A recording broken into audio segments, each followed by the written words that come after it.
Hello. Well, we made it to the last song on the Freewheelin' Bob Dylan, I Shall Be Free.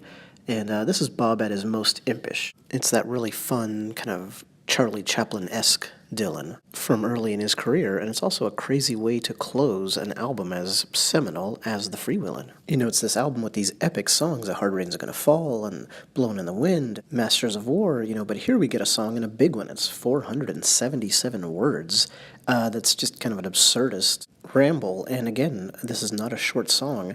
It actually has a lot of unique sounds too. It has 37 unique sounds, and that's really difficult to do. What I mean by that is that there's that many different rhymes in it. So, started peeling off her onion, gook, took off her wig, said, "How do I look?" Well, that's one. There's 36 other unique ones. And just by way of comparison, I looked up the lyrics to Hotel California, right? Masterpiece of a song, the long, sprawling song. It only has 23. Back to this song, it starts with a amusing anecdote. He's three-fourths drunk, as he says, and goes back to a woman's place and ends up jumping out the window naked to get away from her. As Professor Christopher Ricks points out, that's probably a riff on Jonathan Swift's 1731 poem, A Beautiful Young Nymph Going to Bed. And in that opening stanza, you get the dueling themes that carry the song through, and that's women and drunkenness. The lyrics are a ton of fun, well, sometimes I might get drunk, walk like a duck, and smell like a skunk.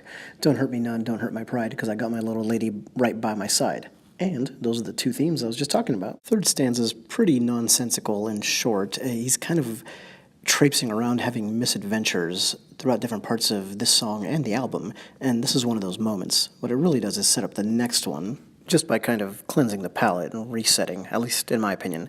The next one, though, is really audacious, funny, shows him at his most kind of outrageous. He imagines President Kennedy calling him up and asking, what do we need to make the country grow? Well, for a guy who would write so many politically potent songs, he takes this in a completely different direction, because he responds with a list of sex symbols from Hollywood. That's a pretty randy anatomical reference to manage to sneak into a very early 1960s song. So Brigitte Bardot, Anita Ekberg, and Sophia Loren are all called to duty to help the country grow, wink wink. Speaking of songs, we move on to his girlfriend next, and he has a couple stanzas playing with that theme. He's portraying himself as kind of a lazy drunk. In contrast, he does that throughout the song, but in contrast here to his girlfriend, who's quite the opposite. He has a lot of fun with the language and portraying her. I'll abbreviate here. 5 feet short, she yells and hollers and screams and snorts. She tickles my nose and pats me on the head, blows me over and kicks me out of bed. He has a Shel Silverstein kind of vibe going there, and then she's a man-eater, meat grinder, so a little bit more innuendo inserted into the song. Next stanza is just as much fun, and here he's contrasting his laziness with her diligence. And she even supports him financially. But look at the last couplet, real classic Dylan. She's a humdinger folk singer. There's a lot going on with just such a simple arrangement of words. Folk singer, of course, makes people think of Joan Baez, but he also needs a bigger term than singer. Humdinger is 2 syllables. Folk singer, that kind of matches it.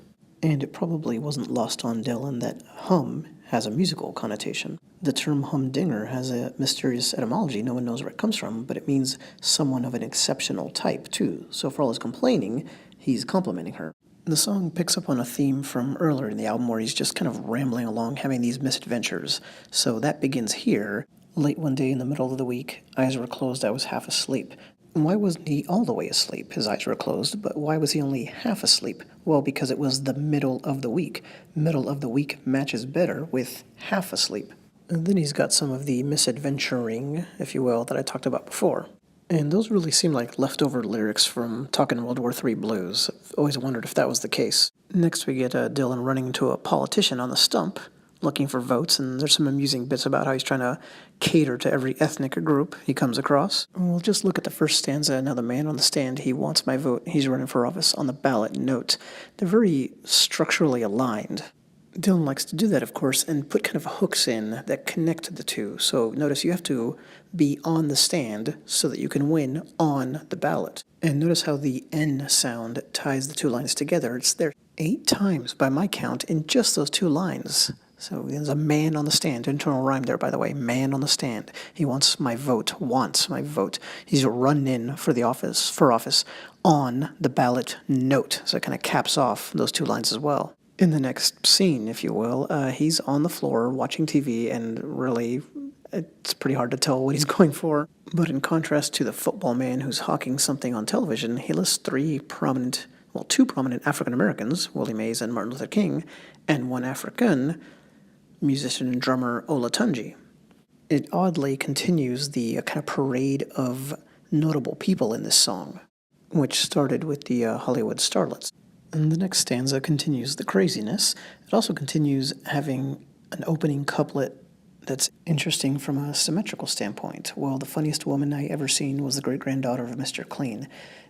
Each of those lines has 11 syllables, so it kind of matches beat for beat as you walk through it. They each have 7 words, too, depending on how you want to count. So, whenever you find a couplet that sticks in your head for no apparent reason with Dylan, you can usually find something intriguing under the surface, and it doesn't have to be that kind of linguistic trick either, which, by the way, could be accidental, of course, right? The 7 words and the 11 syllables. But he seems to do this kind of thing often throughout his career. Also, this starts the closing of the circle that we've talked about and that you see a lot in his songs. So now we're back to the theme of a woman in his life kind of nagging him, but it's a different woman in a different relationship, apparently. But either way, it's the return of something from earlier, as is the very next stanza. So it just continues that and enforces that the closing is coming. Because now we return to him being a drunk, which was, if you recall, how the song started. And it begins a fantastic stanza. It's classic Dylan. It's really bizarre. And think how bizarre it is that it actually closes this epic album, The Freewheelin'. The first half has that really tight elliptical structure that makes it just so easy to remember and kind of roll along with.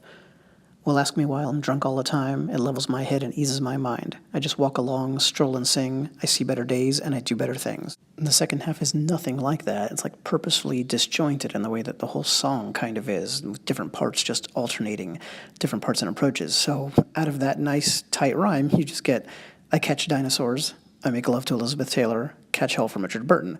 This was probably the celebrity couple of the time. That's absolutely hilarious, unexpected, and it pulls in different parts from earlier in the song. We had this listing of famous women and then men. This kind of puts that together, and it also brings back the celebrity aspect, adding to the very odd collection of notable people in the song, right? From presidents to musicians. It's odd to find a, actual person, if you will, named in a Dylan song. Well, it's really odd to find this many. Regarding Elizabeth Taylor, notice that he has finally then successfully gotten with a woman, which is what he failed to do at the very start of the song. That was Jonathan Swift's London Prostitute. That's quite a step up. I Shall Be Free, a song that really is about freedom, as flippant as it is, because Dylan's character throughout the song enjoys his freedom, even if at the end he has to catch hell for it. Just 2 lines after catching dinosaurs, by the way. But the real freedom being expressed is by Dylan as a songwriter, as he works without constraint and ignores all the rules and expectations on how an album like this should end, how a singer like him should express himself, what he should focus on. And that is, I Shall Be Free.